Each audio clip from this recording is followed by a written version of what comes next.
tu smo mi da to danas otkrijemo. Možeš li ti ikako vjerovati svojim ušima? Zakon i točka. Evo, slušaj pažljivo jednu rečenicu, malo ćemo je cenzurirati. Kašljem možda nije primjerena. Ona ima dobru gubicu, ali teško je opisati njezine spise.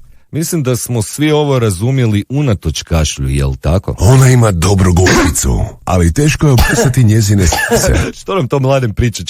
Čekaj malo. Ona ima dobru gubicu, ali teško je opisati njezine spise. Dakle, staćemo malo. Tvoj mozak je popunio rupe i shvatio je što je Mladen rekao unatoč kašlju. Bravo za naš mozak. Što ste zapravo čuli i razumjeli? Ajmo otkri kako zvuči ova rečenica bez kašlja. Ona ima dobru gumicu, ali teško je obrisati njezine spise.